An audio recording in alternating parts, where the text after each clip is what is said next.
The bass thrummed through the soles of my worn-out heels, vibrating up my legs as I clutched my cheap cocktail like a lifeline. Dim blue lights cast shadows across faces, making strangers into ghosts and memories into nightmares. The ice in my glass clinked softly against the plastic, a pathetic substitute for crystal, much like how I felt. A poor substitute for the woman I once was. 3 months since the divorce, and I still couldn't shake the feeling of being hollow, scraped clean of everything that made me me. That's when I saw him. Ryan, my ex-husband, leaning against the bar with his new girlfriend. She was everything I wasn't. Tall, confident, wrapped in a dress that probably cost more than my monthly rent. His hand rested possessively on her lower back, the same way it used to rest on mine. My throat constricted as memories flooded back. The arguments, the betrayal, the final night when he'd called me worthless before walking out the door. I'd spent weeks piecing myself back together, only to find him here, in the one place I thought I could escape. "You look like you're about to either cry or commit murder." A voice cut through the haze of my thoughts, deep, slightly accented, with an edge that sliced through the music. I turned, blinking back tears I refused to acknowledge. The man beside me wasn't what I expected in this mediocre downtown club. His presence seemed to part the crowd without effort, not because of his height, though he towered over me, but something more. Fundamental. Authority radiated from him like heat from pavement in August. "Neither," I managed, my voice steadier than I felt. Just realizing I should have picked a different bar. His eyes, dark as polished obsidian, followed my gaze to Ryan. Something cold flickered across his features. There and gone in an instant. He wore a suit that whispered of wealth rather than screamed it, charcoal gray against a black shirt, no tie. The faint scent of expensive cologne mingled with something earthier. Leather, perhaps. And the ghost of cigar smoke. "Your ex?" he asked, though it didn't sound like a question. I nodded, suddenly aware of how pathetic I must seem, hiding in the corner, nursing a watered-down drink, staring daggers at my ex-husband. "Could you dance with me?" The words tumbled out before I could stop them. "My ex is watching from the bar, and I stopped, heat rushing to my cheeks. "Sorry, that was inappropriate. I don't even know you." The stranger's mouth curved into something not quite a smile. "You don't." His gaze swept over me, not in the leering way I'd grown accustomed to in places like this, but as if he was cataloging every detail. But I know his type. He extended his hand, long fingers, manicured nails, a heavy silver watch peeking from beneath his cuff. Something about his palm, calloused in places a businessman shouldn't be, sent a warning shiver down my spine. "One dance," he said softly. "Make him regret ever letting you go." I hesitated, instinct warring with desperation. Then Ryan laughed, loud enough to carry over the music, his new girlfriend giggling against his shoulder.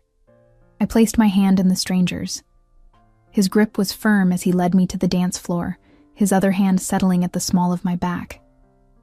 The touch was light, but somehow commanding, guiding me through the crowd with practiced ease. As we moved, I noticed 2 men in dark suits shift positions near the bar, their eyes never leaving us. Security, I assumed, though they didn't wear the club's uniforms. "I'm Ella," I said, suddenly needing to fill the silence between us. "Daniel," he replied, though something in his tone suggested it wasn't the name he typically used. The song shifted to something slower, more intimate. Daniel pulled me closer, one hand sliding to my waist. I caught Ryan watching, his expression darkening as Daniel leaned down, his breath warm against my ear. "He's watching," Daniel murmured. "Does that make you happy?" I shook my head. "Not happy, just, I don't know. Vindicated, maybe?" For months I felt invisible, discarded. Daniel's fingers tightened slightly on my waist. "Men who discard beautiful things are fools," he said, his voice hardening. "Or blind." The compliment caught me off guard. In the months since the divorce, I'd become a ghost drifting through my own life, working doubles at the hospital as a nurse just to afford the tiny apartment I'd moved into, avoiding friends who'd taken sides, forgetting to eat until dizziness reminded me. The woman who'd entered this club tonight wasn't beautiful, She was exhausted, held together by cheap concealer and cheaper determination. "You don't have to say that," I whispered. "This is just pretend." Daniel spun me gently, bringing me back to face him with unexpected grace. "I never say things I don't mean, Ella." The way he said my name, like he was tasting it, sent a flush of heat through me that had nothing to do with the crowded dance floor. For a moment, I forgot about Ryan, about the divorce, about the mountain of bills waiting at home. There was only the music, the dim lights, and this dangerous-feeling stranger holding me like I was something precious. Then reality crashed back as I caught sight of Ryan moving through the crowd toward us, his face contorted with an emotion I couldn't place. Fear prickled at the base of my spine. "He's coming over," I whispered. Daniel's expression didn't change, but I felt him shift almost imperceptibly, angling his body between me and the approaching threat. "Let him," he said quietly. Perhaps it's time he learned the value of what he discarded. Before I could respond, Ryan was there, alcohol flushing his face. "Ella," he slurred, reaching for my arm. "What the hell? I've been trying to call you for weeks." I stepped back, bumping into Daniel's chest. His hand came to rest protectively on my shoulder. "I changed my number," I said, hating the tremor in my voice. For obvious reasons, Ryan's gaze flicked to Daniel, dismissive at first, then wary as he registered something I couldn't see. "Who's this?" Didn't take you long to move on. The accusation stung, especially coming from the man who'd been seeing his new girlfriend months before our marriage ended. "That's none of your business anymore," I said. "I think you should leave." Daniel's voice was quiet, but it carried a weight that made the hair on the back of my neck stand up. "The lady doesn't want to speak with you." Ryan laughed, but it sounded forced. "The lady? Who talks like that?"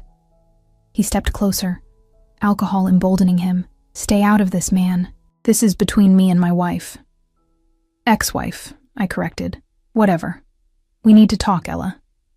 Ryan reached for me again. Daniel moved so quickly I barely registered it. One moment Ryan was reaching for my arm, the next he was stepping back, Daniel's hand firmly against his chest. "That's not going to happen," Daniel said, his voice dropping to something that wasn't quite a whisper, but somehow more threatening for its softness. "Now, I suggest you return to your date before you embarrass yourself further."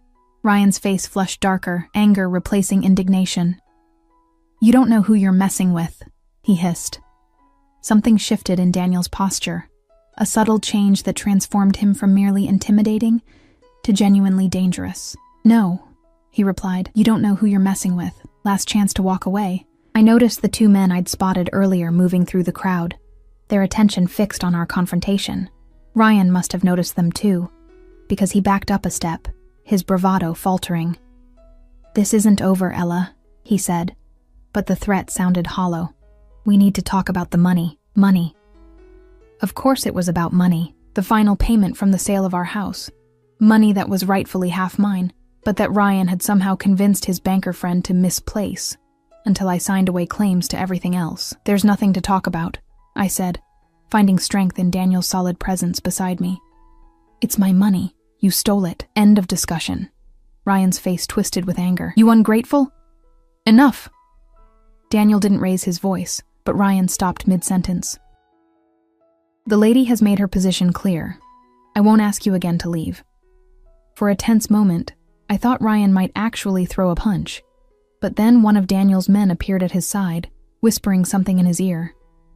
Daniel nodded almost imperceptibly, and the man melted back into the crowd. Ryan's eyes widened slightly. Whatever bravado the alcohol had given him evaporated as he took another step back. "Whatever. She's not worth the trouble anyway." He turned and pushed his way back through the crowd.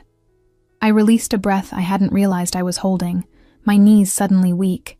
Daniel's hand moved to the small of my back, steadying me. "Are you all right?" he asked, genuine concern lacing his voice. I nodded, not trusting myself to speak. The encounter had left me shaking, not just with fear, but with anger. Not worth the trouble. After 6 years of marriage, that's what I amounted to in Ryan's eyes. "Thank you," I finally managed. "I should probably go. This was a mistake." Daniel's eyes searched mine. "The night is still young," he said, "and you've barely touched your drink." He gestured to a secluded booth in the corner where my abandoned cocktail now sat, alongside a fresh one. I hadn't seen anyone move it. How did... I take care of what's mine, Daniel said simply, then paused. Not that you are. Mine, that is. But for tonight, while we're pretending. He let the sentence hang between us. An invitation and a warning wrapped in velvet. I should have said no. Should have thanked him for his help, called a rideshare, and gone home to my empty apartment and colder bed. But something in his eyes, a loneliness that echoed my own perhaps, made me nod instead. One more drink, I agreed. To thank you properly. His smile then, genuine, transforming his severe features into something almost boyish, caught me off guard. He offered his arm with old-world courtesy, and I took it, allowing him to lead me through the crowd. As we settled into the booth, real leather, I noted, in a club where most seating was cheap vinyl, I caught sight of Ryan at the bar. He was arguing with his girlfriend, gesturing wildly in our direction. The two men in suits I'd noticed earlier flanked the exit, their posture casual, but their attention never wavering from Daniel. "Who are you, really?" I asked, curiosity overcoming caution. Daniel's fingers drummed once on the table, a gesture of consideration, not nervousness. "Someone who recognizes value when he sees it," he said finally. "Someone who doesn't discard beautiful things." I took a sip of my fresh drink, top-shelf vodka, not the rail liquor I'd ordered before. "That's not an answer. It's the only one that matters tonight," he replied. His phone vibrated on the table. He glanced at it, his expression hardening momentarily, before he silenced it without responding. "Important?" I asked. "Nothing that can't wait?" He slipped the phone into his pocket. "Tell me about yourself, Ella. What do you do when you're not making fools jealous in nightclubs?" The question was light, playful even, but I sensed genuine interest behind it. "I'm a nurse," I said. "Emergency department. Not very glamorous, but it pays the bills. Most of them anyway." Daniel leaned forward slightly. "A healer. That suits you." "Because I look nurturing?" I laughed, the sound brittle even to my own ears. "Because your first instinct was to ask if I was okay after I stepped between you and danger," he said. "Most people ask what I'm going to do for them. You asked what you could do for me." I hadn't realized he'd noticed that small moment of concern. "Occupational hazard," I said, trying to downplay it. "I see someone tense up. I assume they're in pain." "And what about your pain, Ella?" he asked softly. "Who takes care of that?" The question hit harder than I expected, cracking something in my chest that I'd carefully kept sealed. "I manage," I said, my voice thick. Daniel reached across the table, his fingers brushing mine in a touch so light it might have been accidental, if not for the intent in his eyes. "Perhaps it's time someone managed for you." The implication sent a shiver through me, half warning, half something else entirely. Before I could respond, his phone buzzed again. This time, he checked it and frowned. "I apologize," he said, "but I need to take this." He slipped from the booth with fluid grace. "Don't move. I'll be right back." As he stepped away, one of his men materialized from the crowd, taking up position near our table, close enough to watch over me, far enough to give the illusion of privacy. I should have felt trapped. Instead, I felt protected. I watched Daniel move toward the exit, phone pressed to his ear. Even from behind, he commanded attention, shoulders straight, stride purposeful. Every few steps, someone would move out of his way without him having to pause. It was only as he reached the door, the colored lights washing over him, that I noticed the bulge beneath his jacket. A gun. The realization should have sent me running, but something held me in place. Curiosity, perhaps, or the intoxicating feeling of safety his presence had provided. Who was this man who carried a weapon so casually? Who had men watching his every move? Who made my dangerous ex-husband back down with nothing more than a whispered word? And more importantly, what would happen when he returned to claim the dance I had so innocently requested? I watched Daniel through the glass doors as he paced outside, phone still pressed to his ear. His expression had transformed completely. Gone was the charming stranger who danced with me. In his place stood someone colder, harder. Even from this distance, I could see the tension radiating through his shoulders as he spoke, his free hand gesturing sharply in the air. Whoever was on the other end of that call was receiving instructions, not conversation. A shiver ran through me that had nothing to do with the club's excessive air conditioning. What had I gotten myself into? The smart thing would be to slip out the back entrance while he was distracted. Return to my safe, predictable life of double shifts and frozen dinners, yet I remained rooted to my seat, drawn to him like a moth to dangerous flame. Another drink? I startled at the voice beside me. One of Daniel's men stood there, not the one keeping watch, but another. Shorter, with close-cropped hair and a scar that disappeared beneath his collar. He didn't smile, but his eyes weren't unkind. "No, thank you," I said. My mouth suddenly dried despite my half-full glass. "I'm fine." He nodded once, then hesitated. "Mr. Vega doesn't often dance." He said the word as if it were foreign. "You made quite an impression, Mr. Vega. Not Daniel, then, or not just Daniel." "Is that supposed to make me feel special?" I asked, surprising myself with my boldness.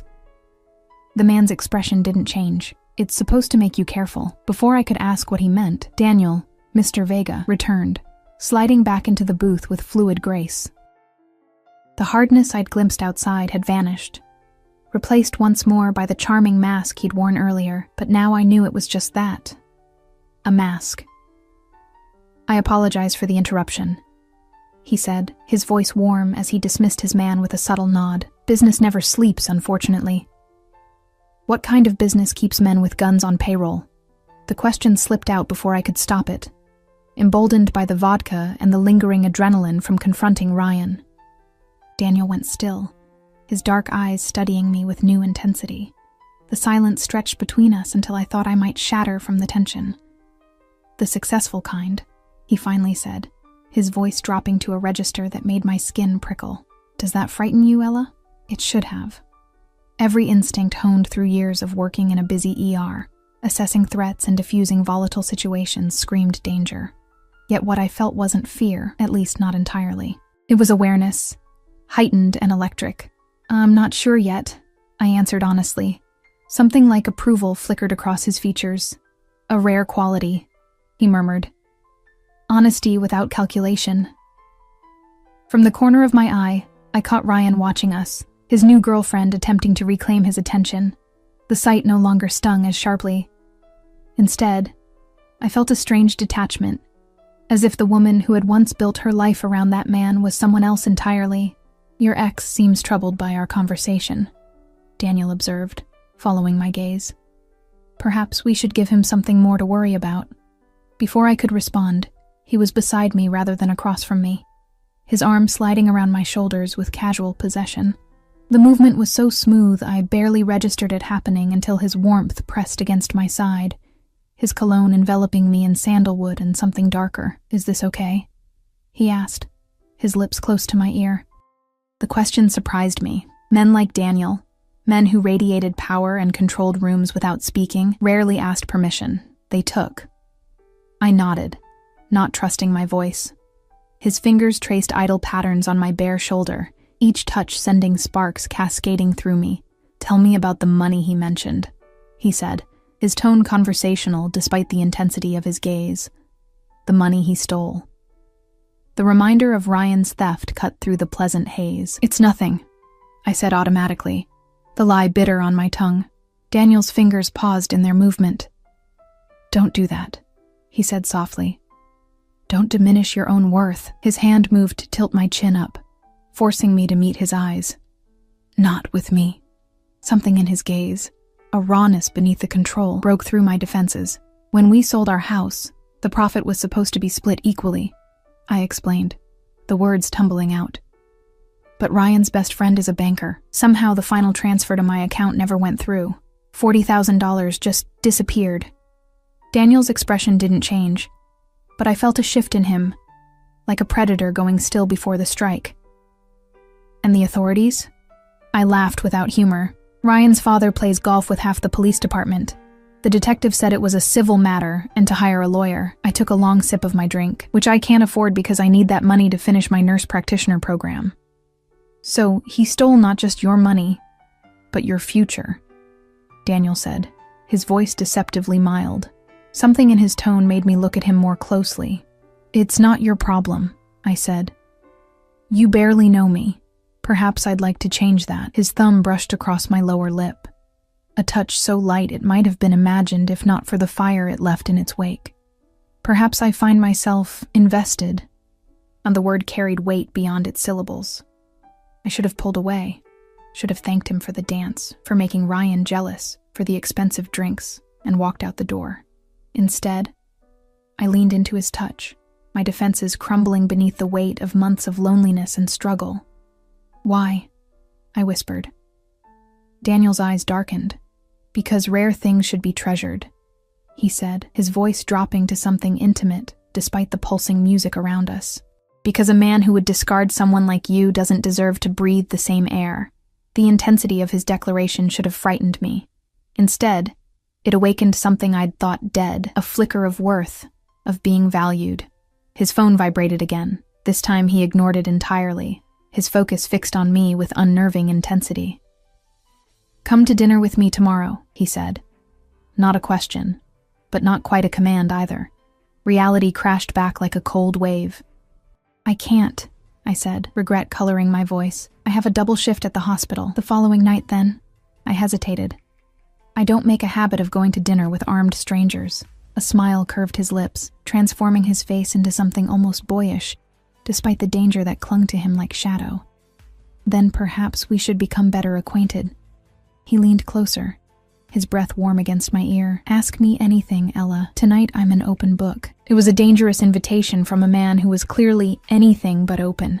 Yet I found myself unable to resist. "Those men," I said, nodding toward the one still watching us from a discreet distance. "They work for you?"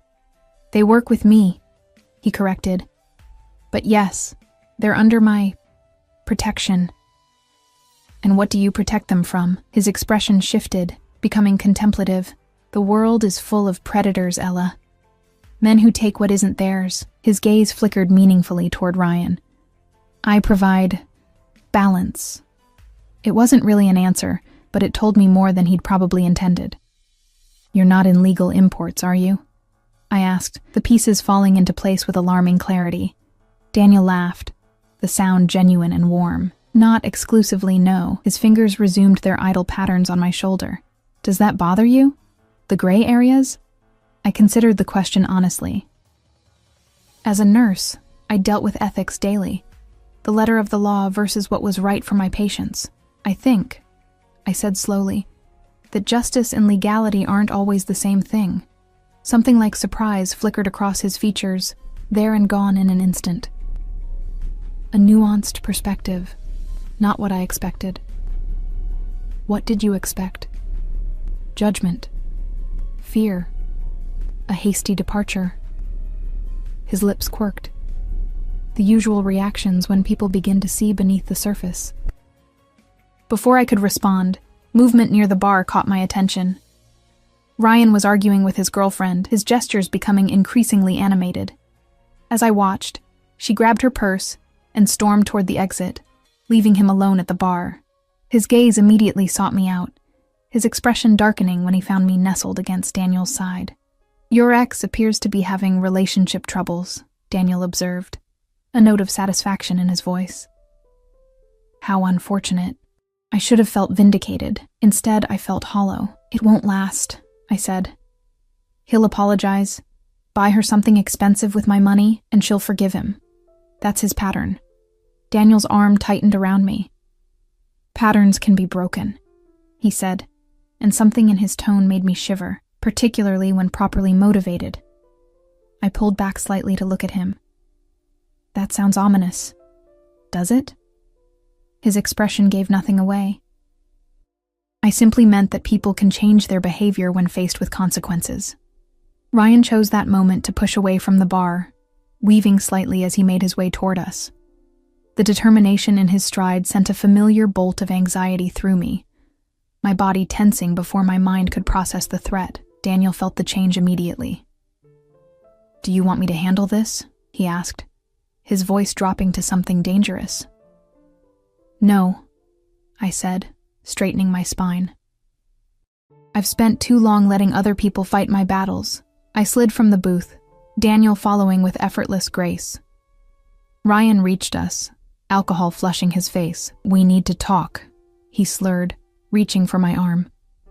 I stepped back, avoiding his touch. "We have nothing to discuss." "The money," he insisted. "It's not what you think.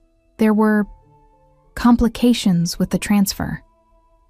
"The only complication is that you stole it," I said, finding strength in Daniel's solid presence beside me. "And now you're going to give it back," Ryan's face contorted with anger. "Or what? You'll sick your new boyfriend on me?" He turned to Daniel, his judgment impaired enough to miss the warning signs that even I could now recognize. The subtle shift in stance, the stillness that preceded action. "Who the hell are you anyway? Someone you don't want to antagonize," Daniel replied, his voice cold enough to freeze the air between them. "Someone who's quickly losing patience with your disrespect." Ryan laughed, the sound ugly. "Disrespect? She's my wife." "Ex-wife," I corrected again, anger replacing fear. "And I'm not your property. I never was." "The lady has made herself clear," Daniel said. "This is your final warning to walk away." Ryan's face flushed darker. "Or what? You'll—" He never finished the sentence. One of Daniel's men appeared at Ryan's side, whispering something in his ear that drained the color from his face.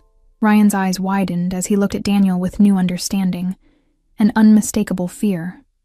"Vega," he whispered, the name falling from his lips like a curse. "You're Daniel Vega." The name clearly meant something to Ryan that it hadn't to me. Daniel merely inclined his head slightly, neither confirming nor denying. Ryan backed away, hands raised. "This is just a misunderstanding," he stammered. "No disrespect intended. I didn't know she was with you." "She wasn't," Daniel replied, his voice soft but carrying. "But she is now." The possessive declaration should have angered me. Instead, it sent a thrill of something dangerous and electric down my spine. Ryan continued his retreat, nearly stumbling in his haste to put distance between us. As he disappeared into the crowd, I turned to Daniel. "Who are you?" I asked, the question carrying more weight than before. "Why is he so afraid of you?" Daniel considered me for a long moment, as if weighing how much truth I could handle. "I'm someone who ensures debts are paid," he finally said. "And your ex-husband has just realized he's significantly overdrawn." The implications of his words sank in slowly, reality rearranging itself around this new information. "You're not just in gray areas of business," I said carefully. "You're a man of influence," he supplied when I trailed off. "In circles most people prefer not to acknowledge. A mafia boss, or something close enough that the distinction didn't matter. I should have been terrified, should have walked, no, run, away from him and never looked back. Yet all I felt was a strange calm, as if pieces of a puzzle were finally clicking into place. "Are you going to hurt him?" I asked, surprising myself with how steady my voice remained. Daniel's expression softened slightly. "Would it bother you if I did?" I considered the question honestly, thinking of the nights I'd cried myself to sleep after discovering Ryan's affairs, the humiliation of having to borrow money from my sister to pay rent when he emptied our joint account, the casual cruelty of his dismissals. "It should," I said finally. "But I don't know if it would." Something like approval flickered in Daniel's eyes. "Honesty," he murmured. "Refreshing." He offered his hand palm up, an invitation, not a demand. "Come, this place has lost its appeal." I hesitated, standing at a crossroads I hadn't anticipated when I'd entered the club hours earlier. Behind me lay safety, predictability, the comfort of known boundaries. Before me, with his hand extended and danger clinging to him like expensive cologne, stood something else entirely. Risk, yes, but also possibility. "Where would we go?" I asked, temporizing. "Somewhere quieter, where we can talk without interruption." His eyes held mine, intense, but not threatening. "My driver is outside. He'll take you home whenever you wish to leave, whether that's 5 minutes or 5 hours from now." It was the assurance of freedom, of choice, that finally decided me. I placed my hand in his fingers closing around mine with gentle strength. "Let me get my coat," I said. Daniel shook his head slightly, and one of his men materialized beside us, my worn peacoat draped over his arm. I hadn't even seen him retrieve it from the coat check. Efficient, I murmured as Daniel helped me into it, his hands lingering on my shoulders. I prefer to anticipate needs before they're expressed, he said, his voice low near my ear, a philosophy that extends beyond business. The implication sent heat rushing through me as he guided me toward the exit, his hand resting lightly on the small of my back. His men fell into formation around us, not obviously, but with a choreographed precision that spoke of long practice. As we stepped into the cool night air, a sleek black car with tinted windows purred to the curb as if summoned by thought alone. "Last chance to change your mind," Daniel said quietly as the driver opened the rear door. I looked back at the club, its neon sign flickering in the darkness, then at the man beside me, dangerous, powerful, and watching me with an intensity that made my breath catch. "I'm not changing my mind," I said, and stepped into the unknown. The interior of the car enveloped me in luxurious darkness, butter-soft leather seats, the subtle glow of ambient lighting, and a privacy partition already raised between us and the driver. As Daniel slid in beside me, I noticed the vehicle was larger than it had appeared from outside, with ample space between us and facing seats that remained empty. Armored, I suspected, though I wouldn't have known how to tell for certain. "Comfortable?" Daniel asked as the car pulled smoothly away from the curb. I nodded, suddenly hyper-aware of the intimacy of our surroundings. My worn dress, the nicest thing I still owned after selling most of my wardrobe to cover rent, felt shabby against the opulence surrounding me. Daniel, however, looked as if he'd been born to occupy such spaces. His posture relaxed, yet alert, one arm stretched along the back of the seat behind me. "Where are we going?" I asked, watching the city lights blur past tinted windows. "A place I own on the waterfront," he replied. "Private, secure." Warning bells should have been clanging in my mind at the thought of going to a strange man's home, especially a man who had all but admitted to criminal connections. Yet the danger that radiated from Daniel didn't feel directed at me. If anything, it felt like a shield, a barrier between me and a world that had shown little mercy these past months. "You're very trusting," he observed, reading my thoughts with unsettling accuracy. "Am I?" The corner of his mouth lifted. Most women wouldn't get into a car with a man they've just met, particularly one whose reputation clearly disturbs their ex-husband. I turned to face him fully. "I'm not most women." "No," he agreed, his eyes darkening as they traced the curve of my cheek, the line of my throat. "You're not." The car slowed, turning onto a private drive that wound through manicured grounds before stopping before an imposing building of glass and stone. Modern architecture with classic proportions, it rose against the night sky. A wall of windows overlooking what must be the water, though darkness obscured the view. "You live here?" I asked, unable to keep the awe from my voice. "One of my residences," Daniel replied, his tone matter-of-fact rather than boastful. "I prefer to be near the water when possible." The driver opened the door, the cool night air rushing in.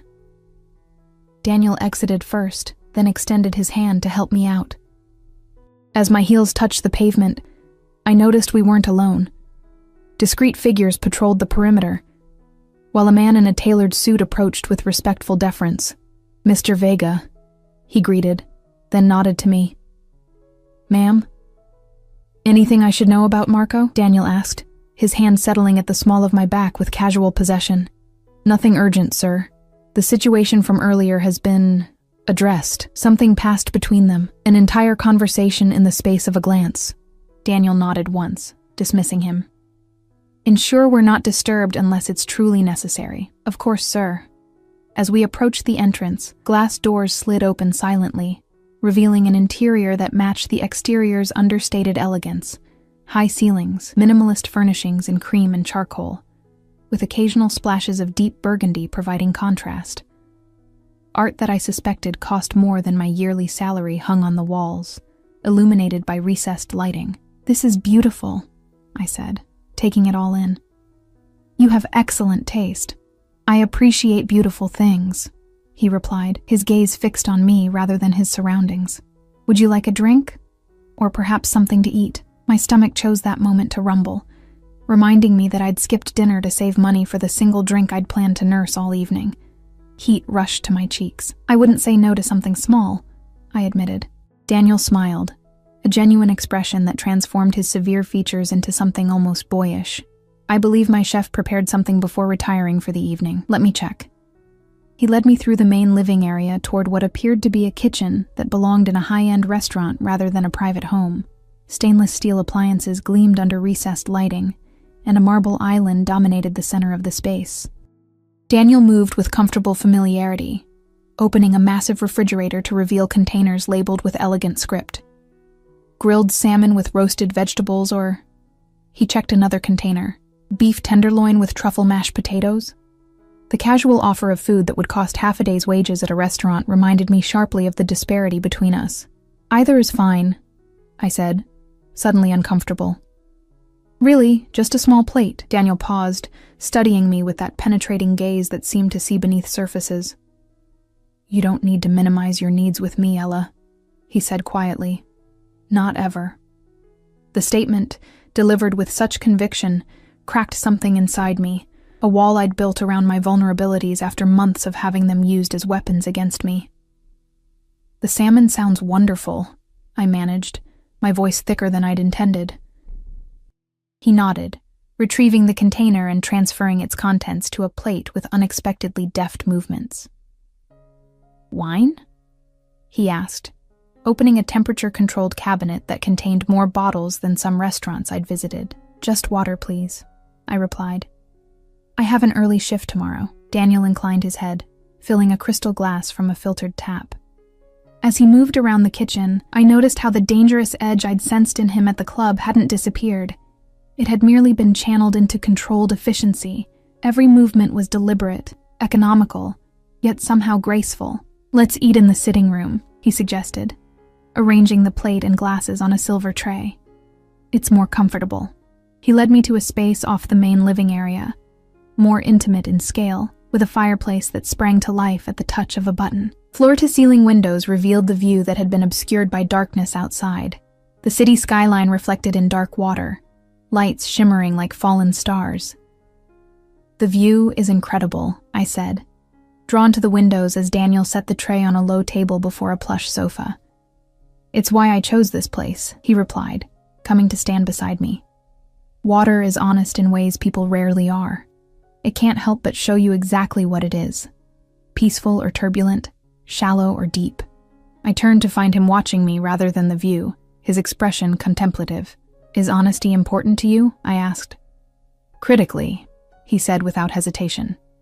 In my position, lies are costly. I considered this as I moved to the sofa, sitting at one end while Daniel took the other, leaving space between us that somehow felt more intimate than if he'd sat closer. He gestured toward the food. Please, eat. The salmon was perfectly cooked, the flavors delicate and complex. I hadn't realized how hungry I was until the first bite hit my tongue, awakening an appetite I'd been suppressing for too long, both literally and metaphorically. This is amazing, I said after swallowing. Your chef is talented. I'll pass along your compliments, Daniel replied, watching me with something like satisfaction as I took another bite. He takes pride in his work. As I ate, silence settled between us, not uncomfortable but weighted with unspoken questions. Finally, I set down my fork, the plate half empty, but my curiosity no longer containable. Why am I here, Daniel? I asked directly. Why bring a woman you just met to your home? Feed her dinner? Make her ex-husband nearly wet himself with fear? A smile ghosted across his lips at the last part. Perhaps I enjoy your company. There must be dozens of women who would enjoy your company without the complication of angry exes and financial problems. Hundreds, he agreed without false modesty. But they want what I represent, not who I am. And you think I'm different? I challenged. You know nothing about me. I know you're a nurse who works in emergency medicine, he countered. I know you were married for 6 years to a man who betrayed you, divorced you, then stole money that was rightfully yours.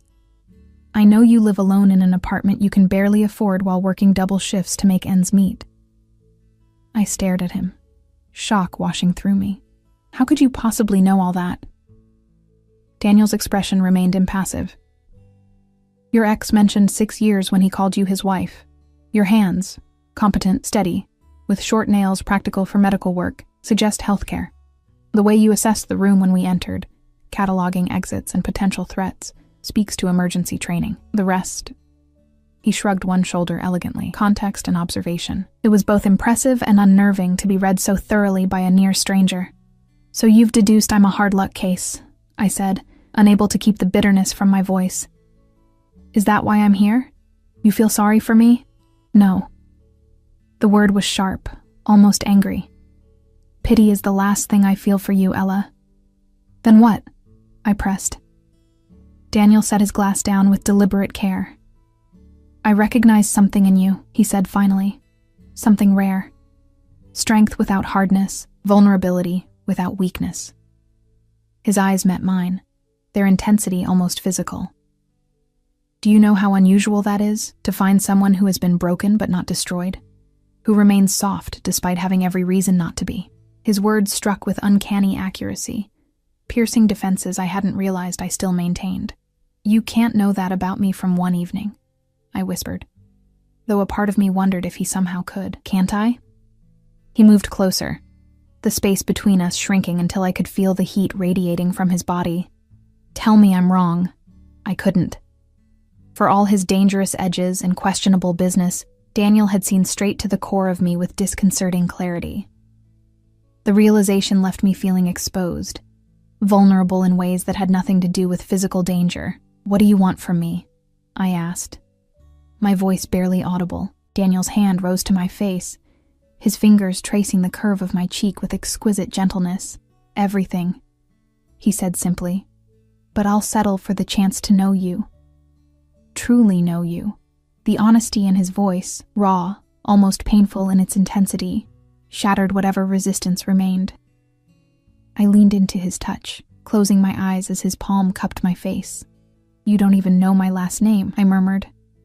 Martinez, he replied without hesitation. Ella Martinez, 32 years old, graduated from St. Catherine's nursing program 5 years ago, currently employed at Mercy General's emergency department, working on a nurse practitioner degree part-time, until your ex-husband's theft forced you to put your education on hold. My eyes flew open, shock jolting through me like ice water. How do you... I told you, Daniel said, his thumb brushing across my lower lip, silencing my question. I protect what interests me. That requires information, fear, and something darker, more primal, twisted through me. You had me investigated. While we were at the club, he didn't deny it. The moment you asked me to dance. I should have been outraged, should have pushed his hand away, demanded he take me home, deleted this entire evening from my memory. Instead, I found myself leaning closer, drawn to the dangerous honesty of this man who operated by rules I barely understood. Most women would run screaming if they heard that, I said. I told you before, he replied, his voice dropping lower as his hand slid to the nape of my neck, fingers tangling in my hair. You're not most women. The tension between us crystallized into something electric, inevitable. Daniel's gaze dropped to my lips, the question in his eyes clear even without words. I answered by closing the distance between us, pressing my mouth to his in a kiss that started gentle but quickly blazed into something hungrier, more demanding. His arms encircled me, pulling me against the solid wall of his chest as he deepened the kiss, his tongue tracing the seam of my lips until they parted. I melted into him, months of loneliness and self-denial crumbling beneath the onslaught of sensation. His hands, strong, sure, possessive, traced paths of fire along my spine, my waist, my hips, mapping territory he seemed determined to claim. When we finally broke apart, both breathing heavily, his eyes had darkened to obsidian, pupils blown wide with desire. Stay, he whispered against my lips. Stay the night. Reality intruded like a bucket of cold water. I can't, I said, genuine regret coloring my voice. My shift starts at 6. Disappointment flickered across his features, quickly replaced by resignation. Another time then, he said, the statement somewhere between question and declaration. Another time, I agreed, surprising myself with the certainty in my voice. Daniel smiled, A predator who knew his prey would return willingly. I'll hold you to that promise, Ella Martinez. He helped me gather my things, his touches lingering, proprietary, as if he couldn't quite bring himself to stop making contact. As we waited for his car to be brought around, he disappeared briefly, returning with a sleek business card bearing only a phone number embossed in silver. "My private line," he said, pressing it into my palm. "Day or night, for any reason." I tucked it into my purse, its weight seemingly greater than the small rectangle of cardstock should allow. "Thank you," I said, "for everything. The dance, dinner, making Ryan look like he'd seen a ghost." Daniel's smile turned sharp. "That particular service was my pleasure. He deserved far worse for how he's treated you." Something in his tone made me pause. "You're not going to do anything to him, are you?" His expression turned unreadable. "Would it bother you if I did?" I considered the question honestly, remembering Ryan's casual cruelty, his theft, the way he'd systematically dismantled my self-worth over years. "It should," I said finally. "But I'm not sure it would." Daniel nodded, accepting my answer without judgment. "Your ex-husband's fate is in his own hands," he said cryptically. "His choices will determine what happens next." Before I could press for clarification, his car appeared, the same driver holding the door open with practiced efficiency. Daniel walked me to it, his hand at the small of my back, a touch that had become familiar in the span of a single evening. "Message me when you get home safely," he said, as I slid into the back seat. "Is that an order, Mr. Vega?" I asked, a smile playing at the corners of my mouth despite my attempt at seriousness. His eyes darkened at my use of his surname. "Consider it a strong suggestion from someone who worries." "You hardly know me well enough to worry," I pointed out. "I know enough," he replied simply. "And I intend to know more." He leaned in, brushing his lips against mine in a kiss that promised rather than demanded. "Much more."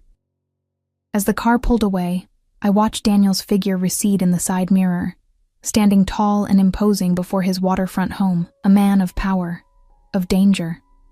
And now, somehow, a man who had inserted himself into my life, with the precision of a surgeon and the inevitability of fate. The driver caught my eye in the rearview mirror. "Address, ma'am."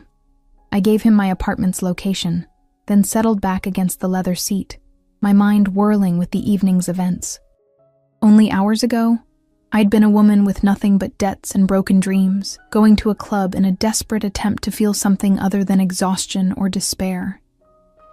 Now I was returning home in a luxury car that probably cost more than I'd earn in 3 years, with the private number of a man who made people like Ryan tremble with fear. My phone buzzed with a text from an unknown number. "My driver will pick you up at 5:30 tomorrow evening. Dinner at my place when your shift ends." I stared at the screen, momentarily taken aback by the presumption. Then I smiled despite myself, typing back, "I don't recall agreeing to that." The response came immediately. "You didn't say no either. Is that a no?" I hesitated, my thumb hovering over the screen. Common sense screamed that I should politely decline, delete his number, and forget this night ever happened. Daniel Vega was clearly dangerous, clearly involved in things I shouldn't know about, clearly the type of man who would complicate my already chaotic life. "It's not a no," I typed finally. "But 5:30 is too early. I won't be finished until 7 now." "7:30 then. Marco will wait." I shook my head at his certainty but found myself smiling. "Fine. But I'll be in scrubs. Not exactly dinner attire. You could wear a paper bag and still be the most beautiful woman in the room. But if you prefer, I'll have something delivered to your apartment in the morning. Your choice." The offer should have offended me, as if I needed charity, as if I couldn't dress myself. Yet something in how he phrased it, making it a choice rather than an assumption, softened what might have been condescension from anyone else. "Let me think about it," I replied. "As you wish." The car turned onto my street, slowing as it approached my modest apartment building. The contrast between Daniel's waterfront mansion and my third-floor walk-up with its peeling paint and temperamental plumbing couldn't have been more stark. "We've arrived, ma'am," the driver announced, pulling smoothly to the curb. "Thank you," I said, gathering my purse. "I appreciate the ride." He inclined his head respectfully. "Mr. Vega said I'm to wait until you're safely inside your apartment, if you don't mind." Of course he had.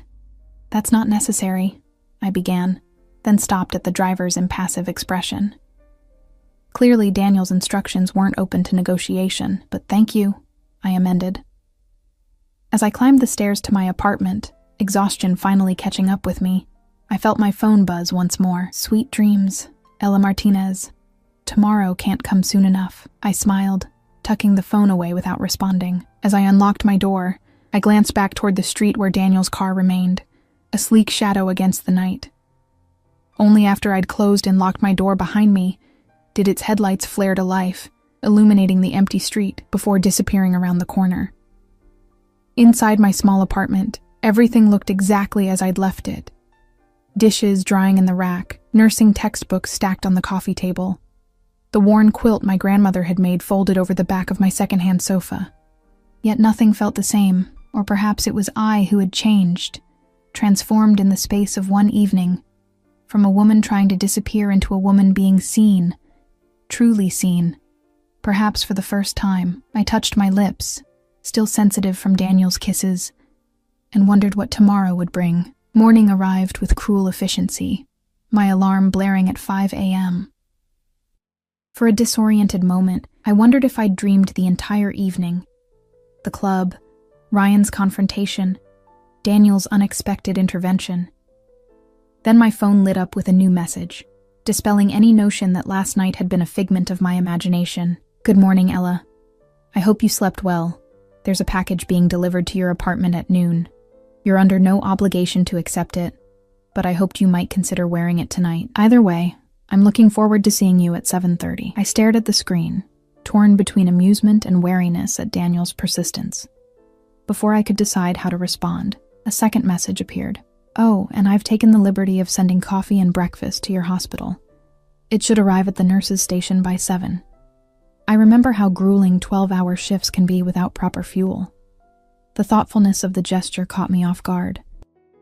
Most men I'd known, Ryan included, had treated my career as an inconvenience rather than a calling. They'd complained about my hours, my exhaustion, the way hospital emergencies disrupted carefully made plans. Daniel, a virtual stranger, had somehow intuited what I needed most on a long shift day. Sustenance and caffeine. That's very kind, I typed back, but unnecessary. His response was immediate. Kindness is never unnecessary, particularly toward those who deserve it most. I found myself smiling as I prepared for work, moving through my morning routine with an energy I hadn't felt in months. As I pulled on my scrubs, I caught sight of myself in the mirror. Cheeks flushed, eyes bright with something that looked suspiciously like hope. I barely recognized the woman staring back at me. The hospital was its usual controlled chaos when I arrived. The emergency department already filling with early morning accidents and overnight admissions needing reassessment. I'd barely finished checking in when Maggie, the charge nurse, cornered me with narrowed eyes. "Spill it," she demanded, hands on her ample hips. "Spill what?" I asked, feigning innocence as I tucked my stethoscope around my neck. "Don't play dumb," she said, lowering her voice. "You waltz in here looking like the cat that got the cream, after months of resembling a walking corpse." Something happened. I hesitated. Maggie had been my rock through the divorce, covering shifts when I needed to meet with lawyers, bringing homemade casseroles when I forgot to eat, offering her couch when I couldn't bear to be alone.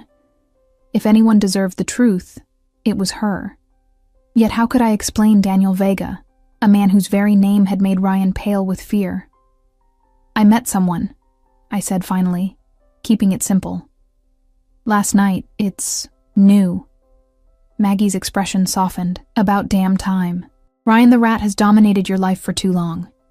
What's the new guy like?" Before I could formulate a suitable response that didn't include words like dangerous or possibly criminal, the emergency department doors swung open. 2 deliverymen entered, carrying trays from the upscale cafe across from the hospital, a place most of us only visited on paydays, when the splurge felt justifiable. "Delivery for the emergency department nursing staff," the lead man announced. "Compliments of Mr. Vega." Heads turned, curious eyes landing on me as my cheeks flushed crimson. Maggie's eyebrows shot toward her hairline. "Mr. Vega, huh?" she murmured, as the deliveryman set up a spread of pastries, fruit, yogurt parfaits, and a carafe of premium coffee that made the break room sludge seem like dishwater in comparison. As in Daniel Vega? I stiffened. You know him? Maggie gave me a long look. My brother's on the force. There are rumors. And she pulled me aside as our colleagues descended on the unexpected feast. Ella, honey, do you know what you're getting into? Not really, I admitted. But I'm not as naive as I look. She studied me for a moment, then sighed. Well, at least he has good taste in breakfast and women. Just be careful, yeah? I nodded, grateful for her concern, but increasingly certain that careful was no longer in my vocabulary where Daniel Vega was concerned. The shift progressed in the usual blur of patients, charts, and minor emergencies. But the breakfast Daniel had sent kept our team fueled and, more importantly, made me the subject of endless speculation. By midday, I'd fielded so many questions about my mysterious benefactor that I was almost relieved to be called to the trauma bay for a multi-vehicle accident. Hours later, as I was finally catching my breath, my phone buzzed with a notification from my building's security system. A delivery had been left at my door. A large box wrapped in cream-colored paper with a simple black ribbon. Daniel's package, right on schedule. The rest of my shift passed in a haze of anticipation, curiosity gnawing at me as I wondered what lay inside that elegant package. When 7 o'clock finally arrived, I practically sprinted from the hospital, fatigue forgotten in my hurry to get home and discover what Daniel had sent. The box sat exactly where the security photo had shown, untouched outside my apartment door. I brought it inside, setting it on my bed with a mixture of excitement and trepidation. The ribbon came undone with a gentle tug, the wrapping paper falling away to reveal a glossy black box beneath. Inside, nestled in tissue paper, lay a dress that made my breath catch, deep emerald silk that shimmered as I lifted it, the fabric flowing like water through my fingers. It was simple in design, elegant rather than ostentatious, with a draped neckline and fitted waist that would hug my curves without being vulgar. Beneath it lay a matching set of undergarments in delicate black lace, a pair of heels I suspected would fit perfectly, and a small velvet jewelry box containing teardrop emerald earrings that caught the light with hypnotic intensity. The entire ensemble probably cost more than 3 months of my rent. A card tucked into the corner of the box read simply, "No expectations, only hopes. D." I stood for a long moment, conflicted. Accepting such lavish gifts after one evening together seemed precipitous at best, dangerous at worst, yet the care evident in the selections, the modest yet elegant cut of the dress, the comfortable height of the heels, the subtle rather than flashy jewelry, spoke of consideration rather than presumption. My phone buzzed with a text from Daniel. "The car will arrive in 20 minutes. Should I redirect it? Decision time. I could send the car away, return the untouched gifts tomorrow, retreat to the safety of my predictable life. Or I could step into the unknown, accept the dress and everything it potentially symbolized. No need to redirect," I typed back. "I'll be ready." His response was immediate, as if he'd been waiting with phone in hand. "You've made my evening before it's even begun." 20 minutes later, showered and dressed in Daniel's gifts, I hardly recognized my reflection. The dress fit as if it had been made for me, the color bringing out the golden undertones in my olive skin, the fabric draping in a way that accentuated curves I'd forgotten I possessed after months of stress and skipped meals. The earrings caught the light when I moved, drawing attention to my neck, my collarbones, the pulse point at my throat. A soft knock at my door announced the driver's arrival. Taking a deep breath, I gathered my courage along with a small clutch purse and opened the door. The same driver from the previous night stood there, his expression professionally neutral despite what must have been a significant transformation in my appearance. "Ms. Martinez," he greeted with a slight bow, "Mr. Vega is expecting you." The drive to Daniel's waterfront home passed in a blur of anticipation and second-guessing. Was I making a colossal mistake? Moving too quickly? Setting myself up for another heartbreak? Yet beneath the anxiety ran a current of exhilaration I hadn't felt in years, the thrill of being wanted, pursued, valued. The car pulled through the same gates as before, following the curving driveway to the imposing entrance where Daniel waited. Unlike the previous night, he wasn't flanked by security, standing alone in the soft glow of exterior lighting. He wore dark trousers and a charcoal button-down, sleeves rolled to expose strong forearms, the top buttons undone in a way that suggested comfort rather than formality. His eyes widened almost imperceptibly as I emerged from the car. Satisfaction, and something deeper flickering across his features. "Ella," he said simply, the word carrying more weight than seemed possible for 2 syllables. "Daniel," I replied, suddenly shy despite the confidence the dress had given me. "Thank you for the gifts. They're beautiful. They pale in comparison to the woman wearing them." He stepped forward, taking my hand and raising it to his lips in a gesture that should have seemed affected, but somehow didn't. "You look breathtaking." Coming from anyone else, the compliment might have felt like empty flattery. From Daniel, with his intense gaze fixed on me as if memorizing every detail, it felt like a fundamental truth being recognized rather than a pleasantry being offered. "Come," he said, not releasing my hand as he led me inside. "Dinner is almost ready." The interior of his home was different tonight, warmer somehow, with soft music playing and candles flickering on surfaces. He guided me through to a terrace I hadn't seen the previous evening, overlooking the water with the city lights twinkling in the distance. A table had been set for 2, complete with fine china, crystal glasses, and a centerpiece of white roses and greenery that complemented rather than overwhelmed the setting. "This is lovely," I said, genuinely moved by the effort evident in every detail. Daniel pulled out my chair, waiting until I was settled before taking his own seat across from me. "I wanted tonight to be special," he said. "A proper beginning, rather than the chaotic introduction we had yesterday." A beginning.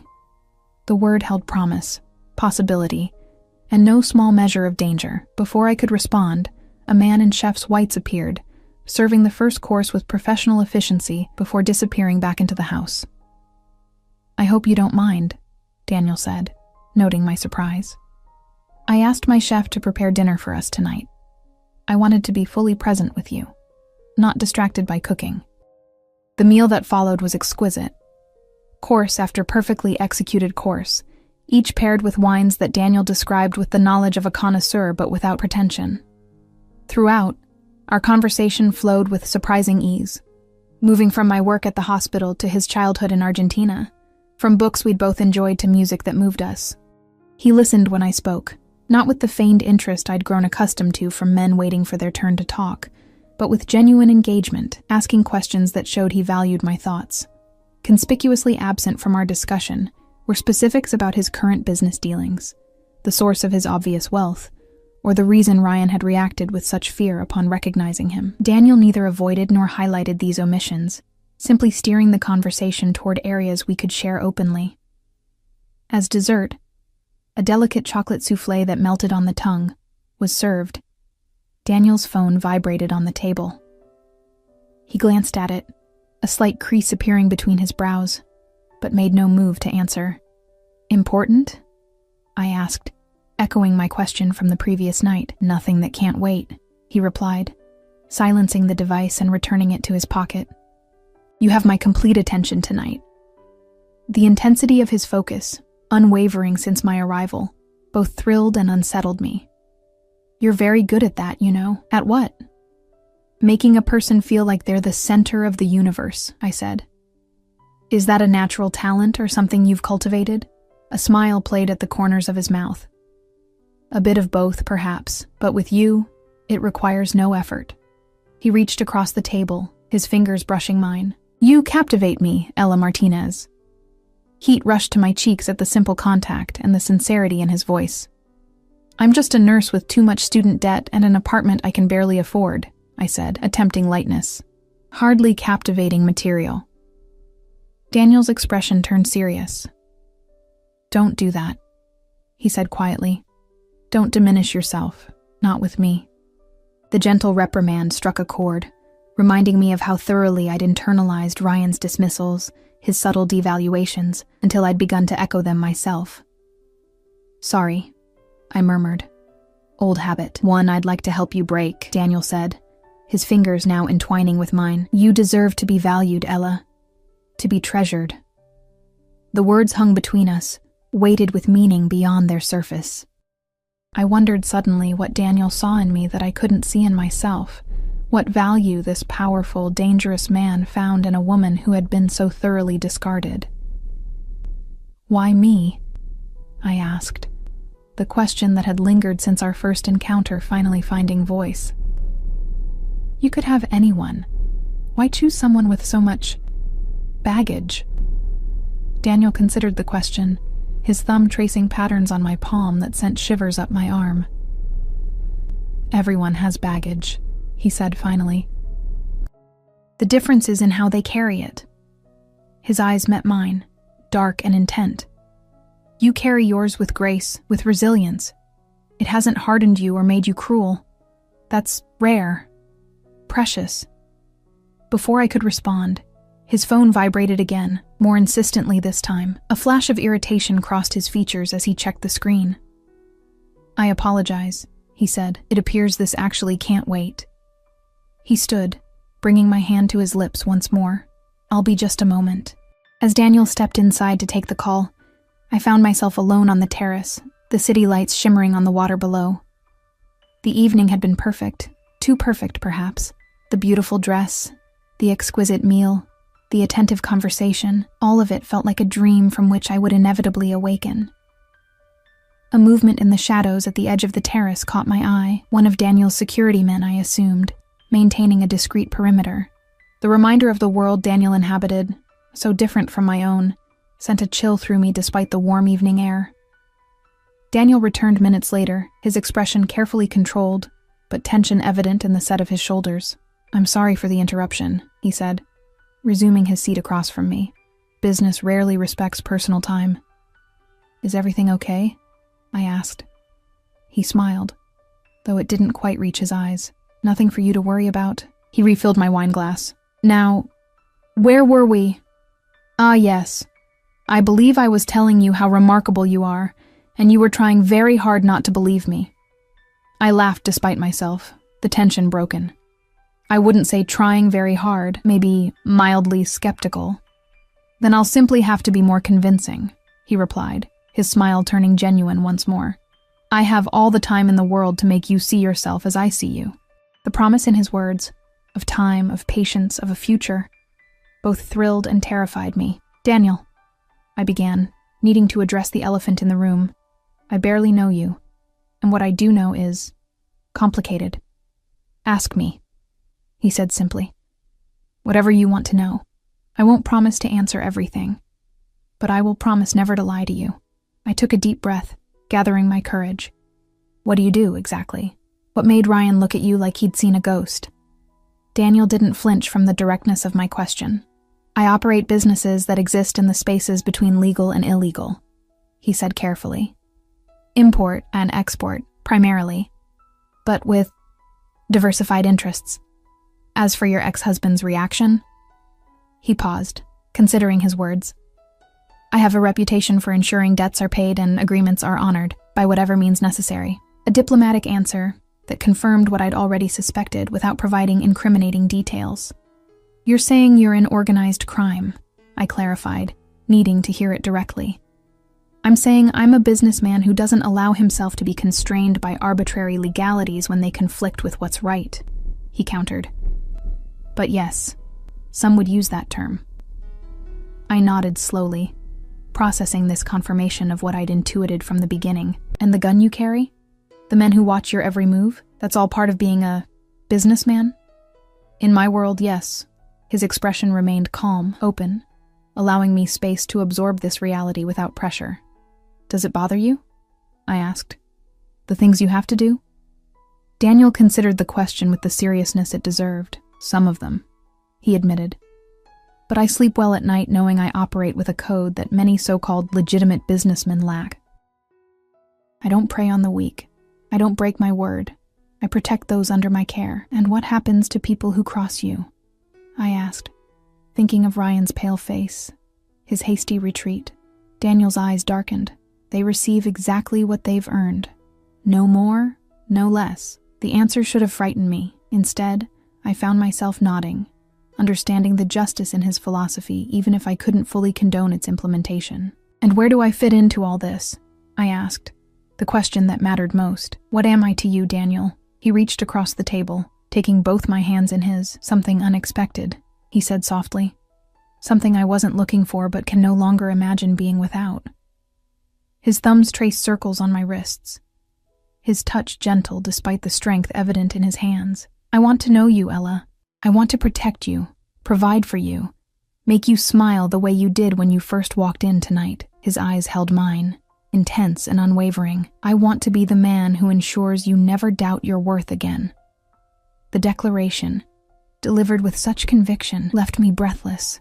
Part of me wanted to pull away, to remind both of us that we'd known each other barely 24 hours, that such intensity couldn't possibly be sustainable.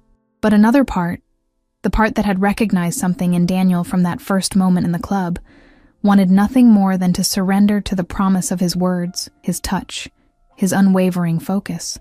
"That's a lot to promise someone you just met," I said finally, my voice unsteady. "I don't make promises I can't keep," he replied simply. "And I knew who you were the moment you asked me to dance." The music shifted to something slower, more intimate. Daniel rose, still holding my hands, and pulled me gently to my feet. "Dance with me," he said. No longer a question, but not quite a command. Like the first time, I stepped into his arms without hesitation, his hand settling at the small of my back as we began to move together on the terrace. The city lights our only audience. Unlike our first dance in the crowded club, this one held no pretense, no performance for jealous eyes. It was just us, moving as one beneath the stars, his cheek against my temple, his heartbeat steady against my palm where it rested on his chest. "This is dangerous," I murmured, not referring to his profession, but to the way my defenses crumbled in his presence. "The best things in life usually are," he replied, his lips brushing my ear and sending shivers down my spine. As we turned, the moonlight caught the emeralds at my ears, reflecting green fire that matched the intensity in Daniel's eyes when he pulled back to look at me.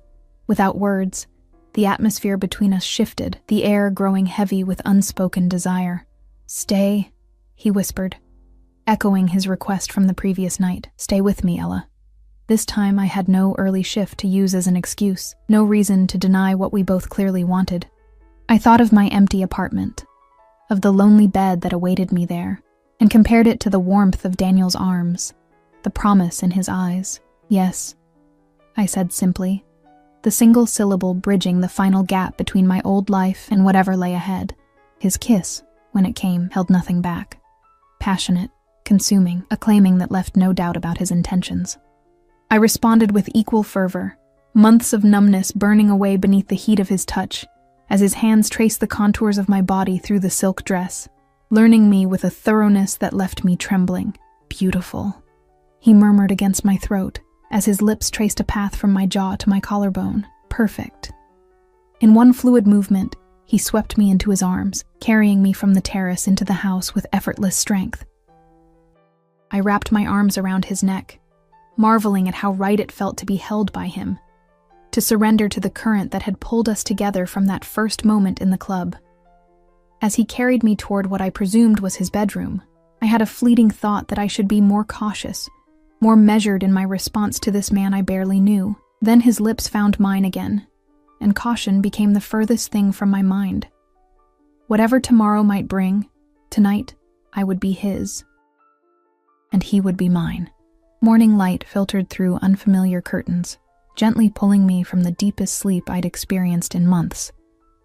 For a moment, disorientation clouded my mind as I registered the luxurious sheets beneath me, the spaciousness of the bed, the unfamiliar weight of an arm draped possessively across my waist. Then memories of the night before rushed back. Daniel's passionate kisses, his reverent touch, the way he'd worshipped every inch of my body with an intensity that had left me breathless and trembling. I turned carefully to face him, not wanting to wake him, but unable to resist studying his features in repose. Sleep softened the sharp edges of his face, making him appear younger, almost vulnerable. His dark lashes rested against high cheekbones, his lips, which had traced fire across my skin for hours, now relaxed in the hint of a smile. A scar I hadn't noticed before curved along his hairline, the silvery mark a reminder of whatever violent past had shaped him into the man who now held me. As if sensing my scrutiny, Daniel's eyes opened, instantly alert in a way that spoke of years of conditioning. The wariness in his gaze lasted only a fraction of a second before recognition warmed his expression. "Good morning," he murmured, his voice rough with sleep as he tightened his arm around me, drawing me closer. "Did you sleep well?" I nodded, suddenly shy despite our intimacy the night before. "Better than I have in, I can't remember how long." His hand traced the curve of my hip beneath the sheet, his touch both possessive and reverent. "No regrets?" The question held genuine concern, as if he truly feared I might wish to erase what had happened between us. I leaned forward, pressing my lips to his in a soft, lingering kiss that answered more eloquently than words could have. "None," I whispered when we finally parted. "You?" Daniel's smile was slow, transformative. Only that morning had to come so soon. I could have watched you sleep for hours more. I laughed, the sound unfamiliar to my own ears after so many months of having little to laugh about. "That's slightly creepy, you know, is it?" He shifted, rolling me beneath him with effortless strength, his weight braced on his forearms to avoid crushing me. I prefer to think of it as appreciative. Whatever response I might have made was lost, as his lips claimed mine once more, morning breath forgotten in the heat that instantly rekindled between us. His hands, so careful and controlled the night before, now moved with increased urgency, as if he couldn't get enough of me. I responded in kind, my fingers tracing the muscled planes of his back, learning the geography of scars that told stories he had yet to share.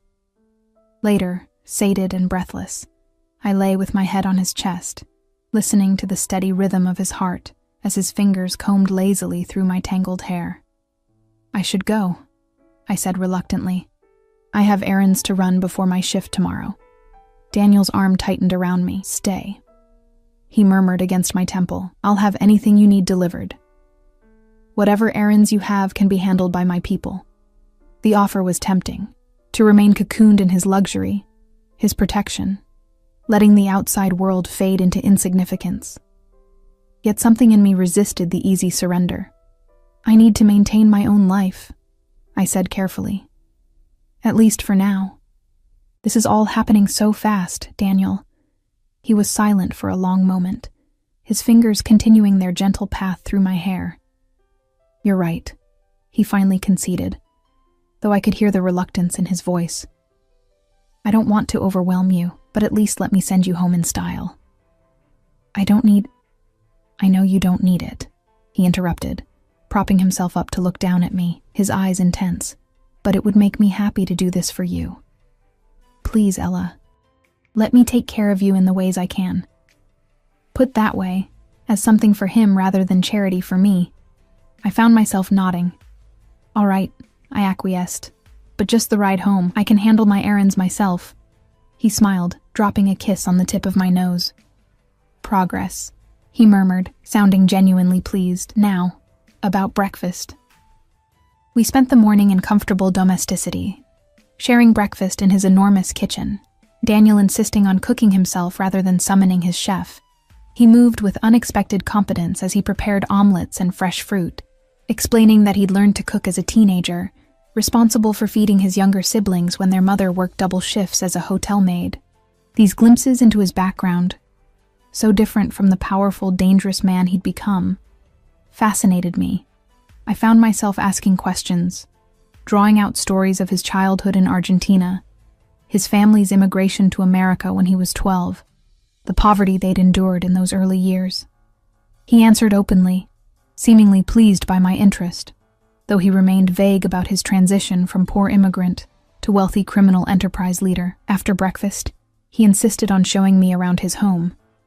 The library filled with books in multiple languages, the gym equipped better than most professional facilities, the secure room where his security team monitored the property through dozens of camera feeds. Everywhere we went, his staff acknowledged him with deep respect, tinged with wariness, their eyes flickering curiously to me before quickly looking away. "They're wondering who you are," Daniel commented as we returned to his bedroom so I could gather my things. "I don't typically bring women here." "No?" I tried to keep my tone casual, though the implication sent a flutter of pleasure through me. "No," he confirmed, his eyes holding mine. "This is my sanctuary, not a place for casual entertainment.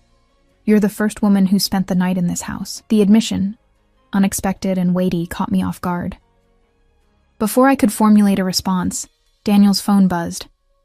He checked it, his expression darkening momentarily before he schooled his features back to neutrality. "Something wrong?" I asked. "Nothing I can't handle," he replied, tucking the phone away. He crossed to where I stood, gathering my hands in his. "When will I see you again?" The intensity of his gaze made it clear this wasn't a casual question. "I work the next 3 days," I said. 12-hour shifts.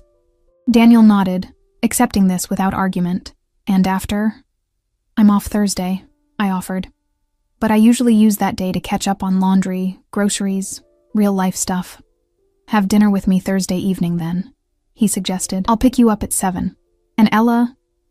He hesitated, something almost vulnerable flickering in his eyes. "I'd like to take you somewhere public. A proper date, if you're comfortable with that."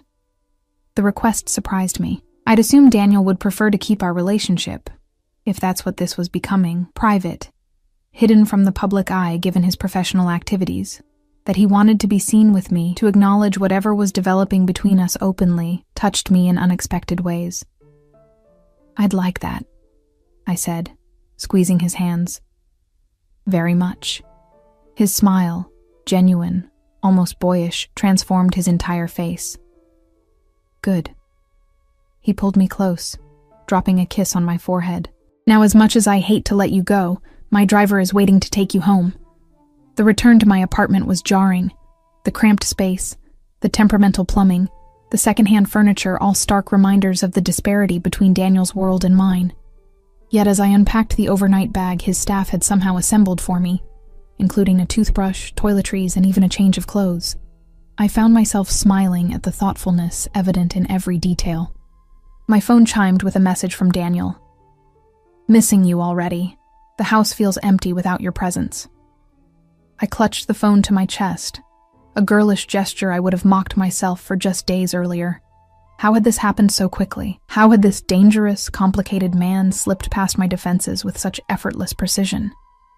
"I miss you too," I typed back before I could overthink it. "Thank you for everything."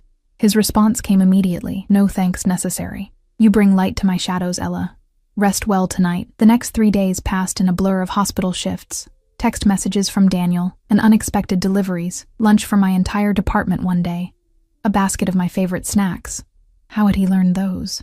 The next, and finally, an elegant leather-bound planner with my shifts already marked, delivered with a note reading simply, "To help me count the hours until I see you next."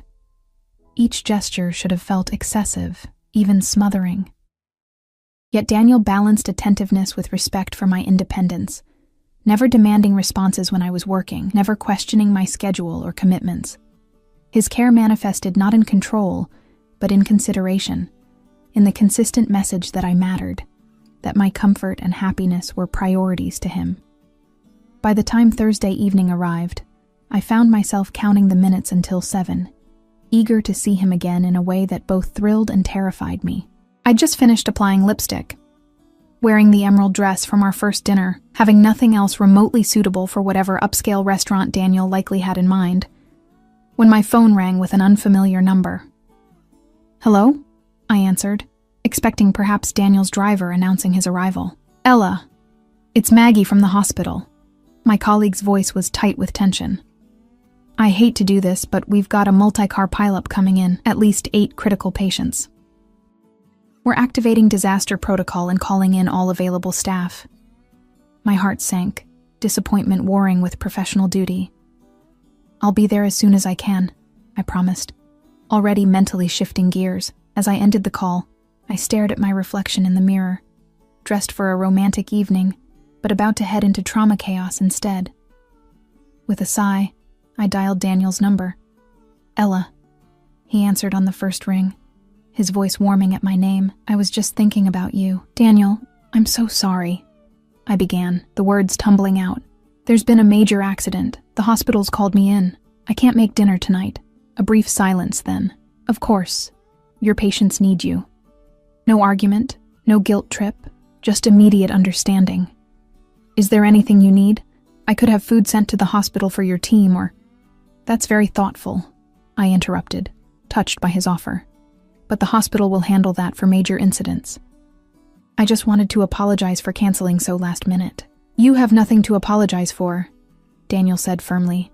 "Saving lives takes precedence over dinner reservations. We'll reschedule when things calm down." Relief flooded through me at his easy acceptance. "Thank you for understanding. I should be going. I need to change and get to the hospital." "Of course. Be safe, Ella. And I'm proud of what you do. Never forget that." The sincerity in his voice stayed with me as I rushed to change into scrubs and head to the hospital, his words a warm glow amid the stress of the emergency ahead. The night that followed was among the most chaotic of my nursing career. Multiple trauma victims, desperate surgeries, the organized frenzy of an emergency department pushed to its limits. Hours blurred together as we fought to stabilize patients, prepare them for surgery, comfort distraught family members. By dawn, exhaustion had settled into my bones, my scrubs stained with blood and antiseptic, my mind numb from the relentless pace. As my shift finally ended, I stumbled toward the staff lounge, intent only on collecting my things and finding my way home to collapse into bed. I pushed open the door to find Maggie speaking with a familiar figure, Daniel, immaculate in a casual suit despite the early hour, holding a tray of coffee cups and a bag from the bakery across the street. "Daniel?" I stopped short, certain my exhausted mind was playing tricks on me. "What are you doing here?" He turned, relief evident in his face as he took in my disheveled appearance. "Ella," he said simply, crossing to me with quick strides. "Are you all right?" "I'm fine," I assured him, acutely aware of my appearance, hair escaping its ponytail, dark circles under my eyes, the general disarray of 16 hours in trauma. "Just tired. But what are you doing here? It's 6 in the morning." Daniel's hand rose to my cheek, his touch gentle as he tucked a stray strand of hair behind my ear. "I couldn't sit at home knowing you were dealing with this," he said quietly.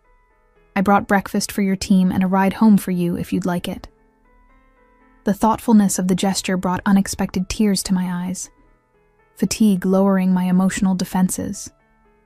Maggie cleared her throat behind us, reminding me we weren't alone. "I'll just distribute these to the team," she said tactfully, taking the coffee tray from Daniel. "Thank you, Mr. Vega. It's very appreciated after the night we've had." As she left, giving us privacy, Daniel drew me into his arms, uncaring about the stains on my scrubs or my general dishevelment. "You look exhausted," he murmured against my hair. "Let me take you home." I nodded against his chest, too tired to argue, too touched by his presence to question it. "How did you know I'd be finishing now?" I asked as he guided me toward the exit, his arm supportive around my waist. "I called the emergency department every few hours," he admitted. "Your colleague, Maggie, eventually took pity on me and told me when your shift would end." The image of Daniel Vega, dangerous, powerful man that he was, repeatedly calling a hospital emergency department to check on a nurse he'd known barely a week, struck me as both absurd and incredibly endearing. "You didn't have to do that," I said as we reached his car, the driver opening the door for us with practiced efficiency. "I know," Daniel replied, helping me inside before sliding in beside me. I wanted to. The drive to my apartment passed in comfortable silence, Daniel's arm around me as I leaned against his shoulder, fatigue finally claiming me. I must have dozed off, because the next thing I knew, he was gently shaking me awake as the car stopped outside my building. "We're here," he said softly. "Let me help you up."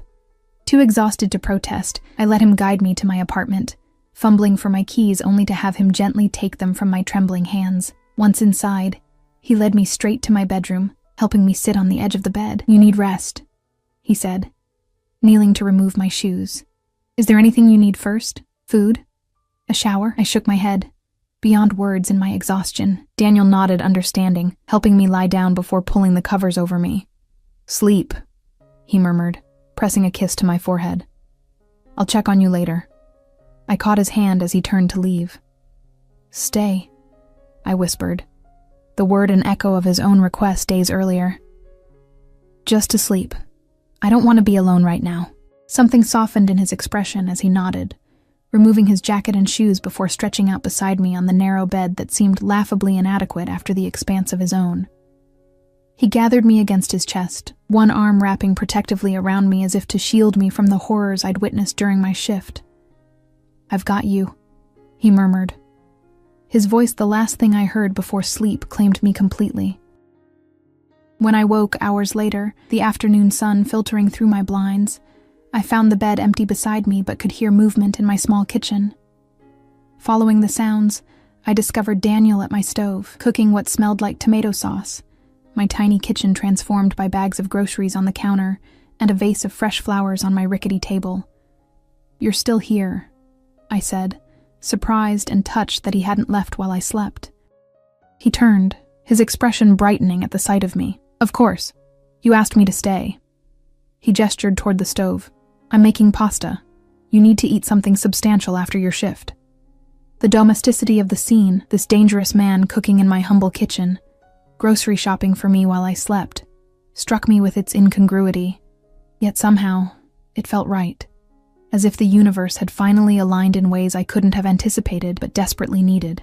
"Thank you," I said simply, the words inadequate for the emotion swelling in my chest. Daniel set down his cooking spoon, crossing to where I stood to take my face gently between his hands. "You don't need to thank me for basic consideration, Ella," he said, his eyes searching mine. "This is what people do when they care about each other." "Is that what we're doing?" I asked softly. "Caring about each other?" His expression turned serious, almost solemn. "I think you know it's more than that, at least for me." The admission hung between us, weighty with implication despite its brevity. We'd known each other barely a week, yet the connection between us had developed with an intensity that defied conventional timelines. I should have been frightened by it, should have backed away from the precipice before us.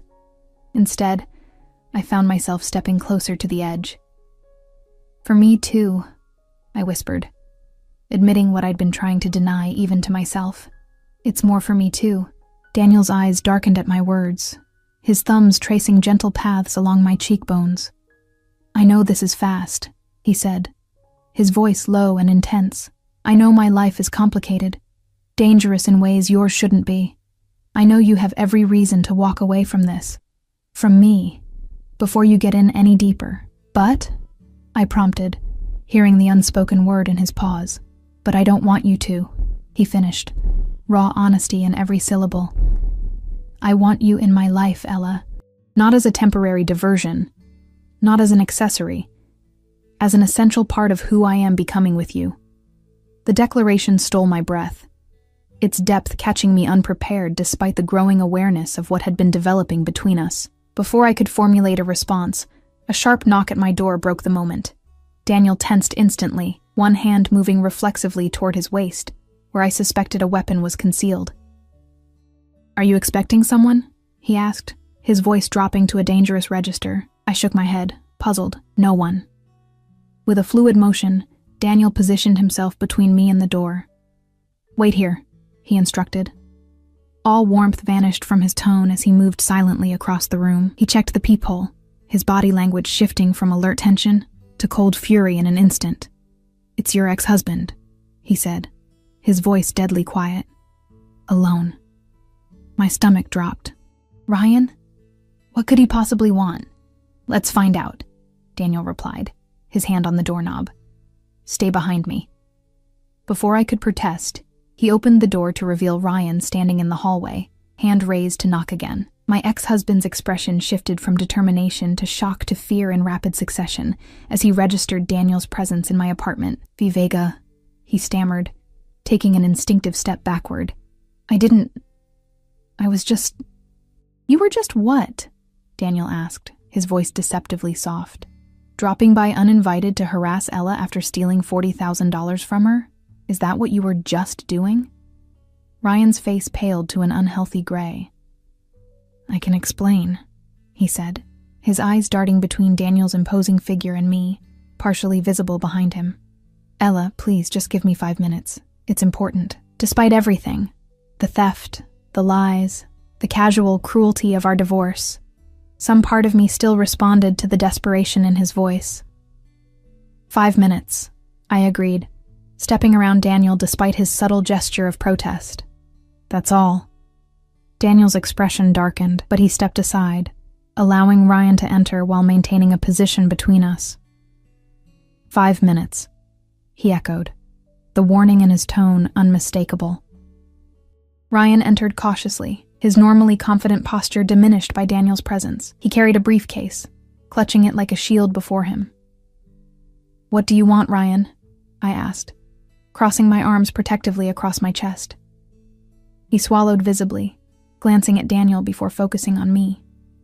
"I brought this," he said, setting the briefcase on my small coffee table and opening it to reveal neatly stacked bundles of cash, $40,000, all of it, what I took from the house sale. Shock rendered me momentarily speechless. Ryan, who had fought tooth and nail to keep that money, who had leveraged his connections to ensure I couldn't access it, was suddenly returning it without legal proceedings. "Why now?" I asked, suspicion coloring my tone. Ryan's eyes flicked nervously to Daniel, who stood watching the exchange with predatory stillness. "I realized I made a mistake," he said, the words clearly rehearsed. "It wasn't right, what I did." "You earned that money too. Bullshit," I said flatly, surprising both men with my vehemence. "You've never done anything that didn't benefit you directly. What's the real reason?" A flush of anger briefly overcame Ryan's fear. "Does it matter? The money's yours. Take it and let's be done with each other." Daniel moved then, a subtle shift of weight that immediately recaptured Ryan's attention and drained the color from his face once more. "Answer her question," he said quietly. "Why now?" Ryan's facade cracked, desperation leaking through. "Fine. I need this to be settled, officially settled. My company's being acquired, and the corporate lawyers are doing due diligence. They found the irregularity with the house sale funds." He ran a hand through his hair, a nervous gesture I remembered from our marriage. "If there's any legal action pending, the acquisition could fall through. I need you to sign a release stating the debt is paid in full, and you have no further claims." Understanding dawned with crystal clarity. Ryan wasn't returning the money out of guilt or a sudden attack of conscience. He was protecting himself, his career advancement, his financial future, just as he always had.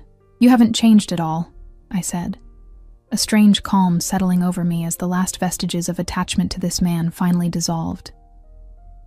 Still looking out for number one. "Will you sign it or not?" Ryan demanded, impatience overriding caution. "The money's right there.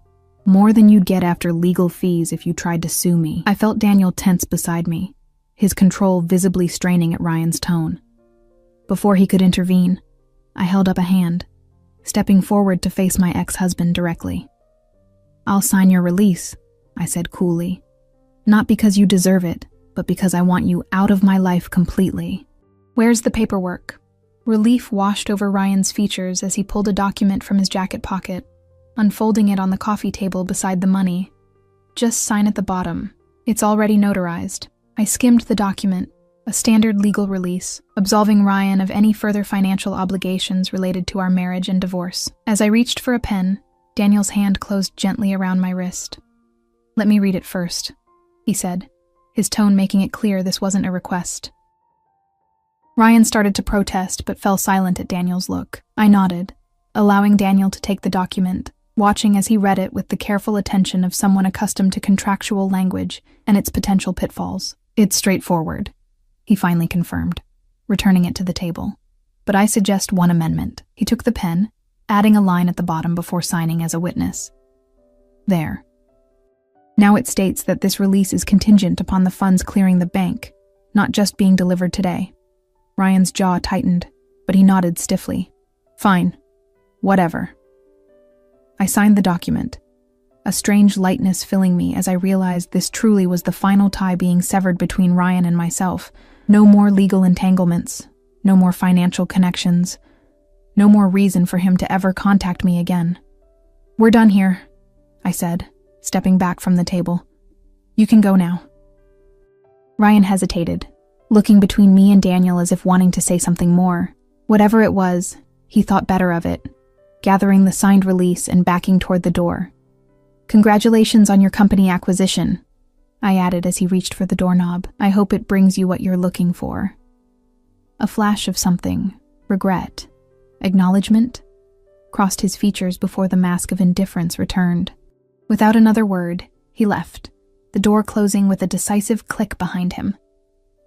I turned to the briefcase still open on my coffee table, the reality of what had just occurred finally sinking in. $40,000, my nurse practitioner tuition, a down payment on a real home, financial security I hadn't dared hope for. All returned because Ryan feared whatever consequences Daniel might bring more than he valued the money itself. "You did this," I said, turning to Daniel. "Somehow you made him return the money." Daniel's expression gave nothing away. "I merely had a conversation with him about consequences and priorities," he said mildly. "The decision to return what he stole was entirely his." I stepped closer, searching his face. "What did you do? Did you threaten him?" "Would it matter if I did?" he countered, his eyes holding mine.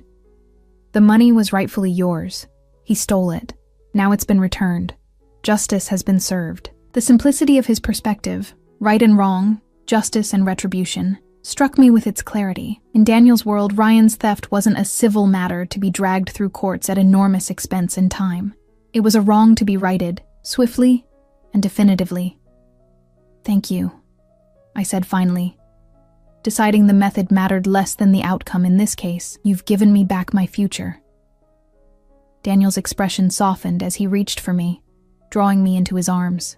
"No, Ella," he murmured against my hair. "You've given me mine." The weeks that followed transformed my life in ways I couldn't have imagined that fateful night at the club. With the returned money, I re-enrolled in my nurse practitioner program, reducing my hospital hours to focus on my education. Daniel supported my decision completely, never pressuring me to reduce my workload further or become dependent on his considerable resources. Our relationship deepened with a natural momentum that defied its rapid beginning. Daniel introduced me to his world gradually, first to his inner circle, the men and women who formed the core of his organization, then to the legitimate business owners who relied on his protection and patronage. I met his younger sister, the only family member he maintained close contact with, and was relieved when she welcomed me with genuine warmth. In turn, I introduced him to the few friends who had stood by me through my divorce: Maggie from the hospital, my sister Clara, my former nursing instructor who had become a mentor and confidant. Their initial wariness of Daniel's reputation quickly gave way to acceptance as they witnessed the care with which he treated me, the respect he showed for my independence, the subtle ways he ensured my happiness without smothering my growth. 6 months after our first meeting, Daniel asked me to move in with him. I hesitated, not from doubt about our relationship, but from concern about losing myself in his world, his wealth, his power. "I need to maintain my own identity," I explained as we discussed it on his terrace, the same spot where we'd first crossed the line from attraction to intimacy. "I don't want to wake up one day and realize I'm just an appendage to your life." Rather than being offended, Daniel listened with typical intensity before making an unexpected proposal. "What if we found a new place together?" he suggested. "Not my current house, not your apartment. Something we choose together, design together. A fresh start for both of us." The solution was so perfect in its simplicity that I agreed immediately. We found a property, smaller than his current home but infinitely larger than my apartment, with the water view he loved and the proximity to the hospital I needed. As we worked with architects and designers, blending our tastes and preferences into a shared vision, I marveled at how seamlessly our lives had intertwined despite our different backgrounds. A year to the day after I'd asked a dangerous stranger to dance because my ex was watching, Daniel took me back to the club where we'd met. The place had been closed for the evening, bought out, I suspected, though Daniel never confirmed this, and transformed with soft lighting and flowers that matched the emerald dress I still kept as a reminder of our beginning. In the center of the dance floor, Daniel dropped to one knee, offering not just a ring, but a promise. Of protection without possession. Of partnership without dominance. Of a future where neither of us would have to face life's challenges alone. "You asked me to dance to make another man jealous," he said, his voice thick with emotion I rarely saw him display in public. "I danced with you and found the missing piece of myself. Marry me, Ella. Be my partner in all things." The ring he offered gleamed in the dim light, an emerald surrounded by diamonds, echoing the earrings he'd given me that first night, symbolizing the beginning of a journey I'd never anticipated, but now couldn't imagine living without.